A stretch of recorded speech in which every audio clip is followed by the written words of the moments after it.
La troisième et dernière communication de cette séance sera celle de Gabrielle Thériault.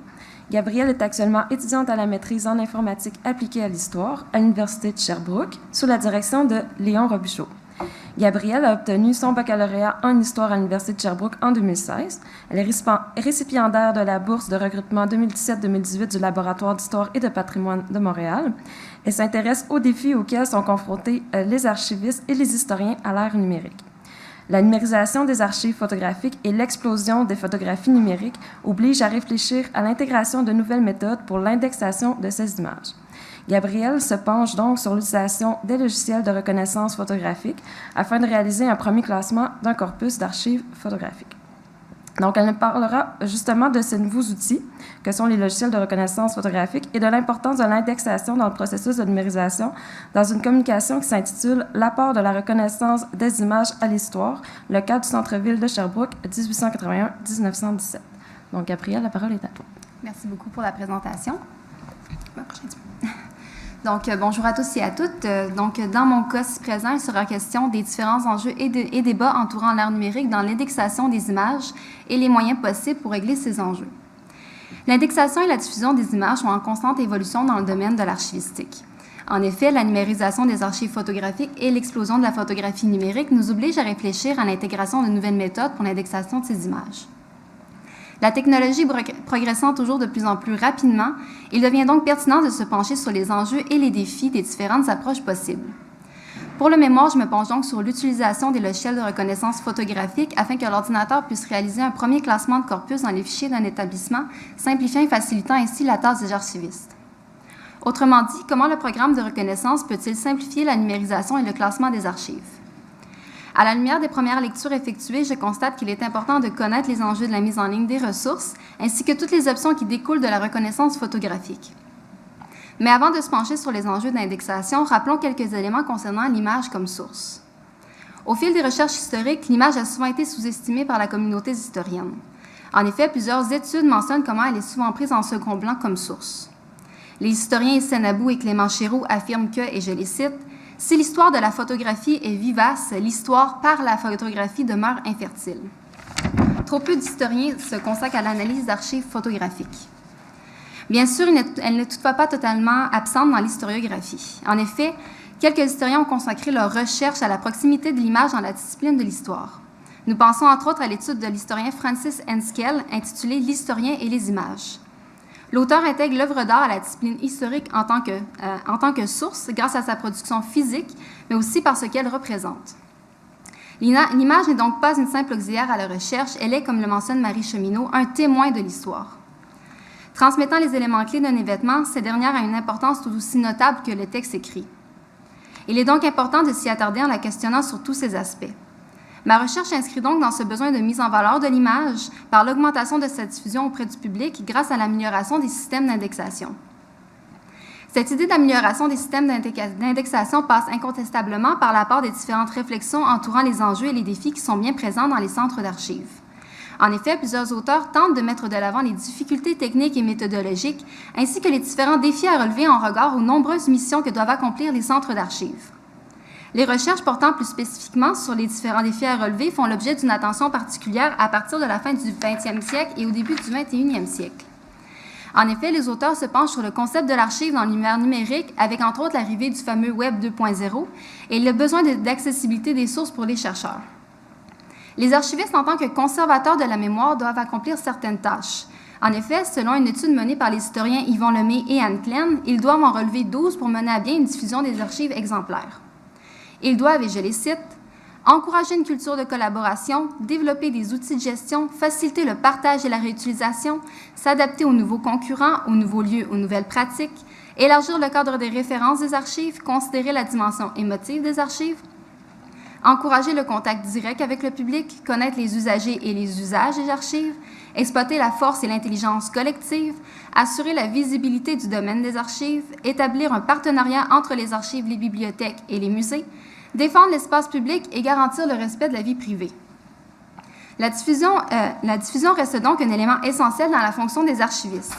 Mettre en valeur la photographie, de la transmettre aux générations d'aujourd'hui, mais aussi à ceux qui porteront une importance dans l'avenir. S'ajoutent à ces nombreuses tâches plusieurs défis à relever, notamment la quantité toujours grandissante d'images à traiter, autant par les nombreux dons que par l'apparition sur le marché des appareils photo numériques qui peuvent prendre 1 million de photos en un seul clic. Ce n'est pas tout. Le manque de temps et de main-d'œuvre pour les numériser et les indexer est aussi un défi important. Mais comment arriver à indexer efficacement et rapidement les images? Comment l'ère numérique peut-il améliorer et aider le travail déjà colossal des archivistes à l'heure actuelle? Dans le contexte nord-américain, Sophie Roy mentionne que l'intégration du numérique dans la discipline est déjà bien commencée. Les archivistes exploitent son potentiel pour créer des sites web, pour mettre en ligne des outils de recherche, des catalogues, des répertoires, pour faire des expositions virtuelles et, plus récemment, pour diffuser des archives et du contenu archivistique à l'aide des outils du Web 2.0. Carole Couture soutient que le défi quotidien des archivistes est de poursuivre leur développement à travers les différents enjeux qu'apportent les nouvelles technologies, notamment sur l'art pratique de l'histoire. L'auteur maintient par une approche contenant-contenu que le document d'archives à l'aube de l'ère numérique est une composante de l'information qui change de manière significative la profession des archivistes. Ce dernier devient donc un partenaire crédible et à part entière de l'organisation, du traitement, de la conservation et de l'utilisation de l'information. Se développe alors la pensée que la profession doit sans aucun doute évoluer au rythme de l'arrivée des nouvelles technologies et des nouveaux besoins que ces dernières engendrent. Par ailleurs, dans une approche beaucoup plus orientée vers l'historien-chercheur, Franziska Hamburger et Emilien Rose voient les centres d'archives comme un fournisseur de ressources. Les centres doivent s'adapter aux nouveaux enjeux et aux besoins de la société, mais les historiens ont aussi le devoir de s'approprier les nouveaux outils mis à leur disposition. Selon les auteurs, à l'heure du numérique, les outils informatiques ne sont plus une science auxiliaire à l'histoire. Les intégrer est certainement le principal défi que les historiens devront relever dans les années à venir. En recherche, à l'heure actuelle, le temps est crucial pour mener à bien le travail. C'est pourquoi le besoin d'avoir accès facilement et efficacement aux ressources est d'autant plus important pour celui qui les utilise que celui qui les diffuse. Les auteurs démontrent l'idée qu'autant les archivistes et les historiens font face à la révolution numérique et que les deux doivent s'adapter rapidement et efficacement aux nouvelles ressources.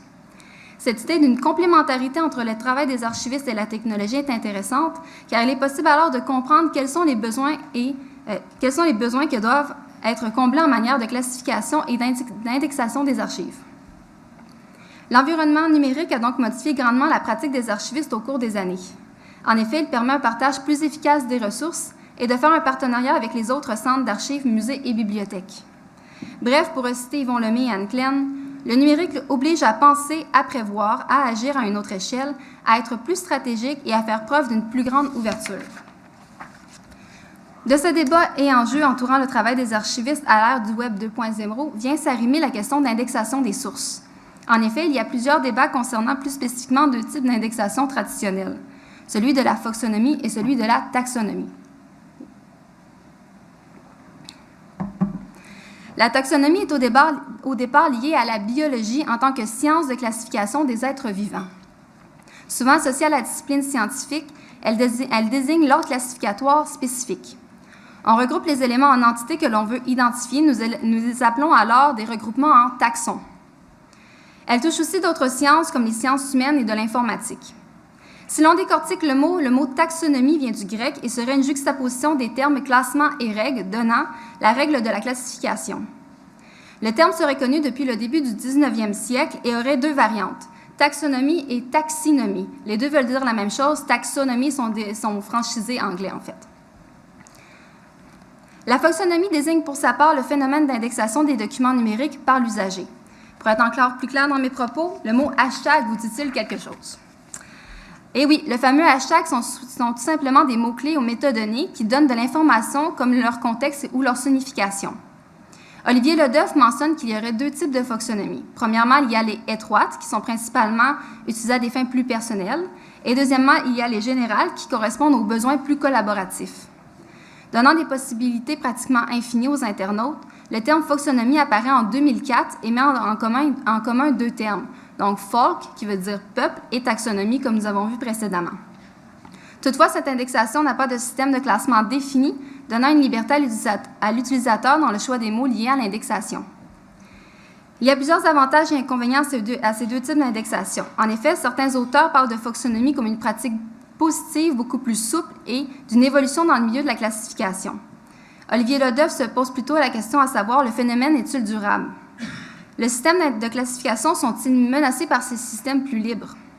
Dans son ouvrage Du tag au lag, l'auteur parle des fonctionnomies comme étant les taxonomies du peuple et qu'elle est avantageuse pour un accès efficace à l'information flash et rapide. Toutefois, l'indexation professionnelle serait beaucoup plus durable dans le temps.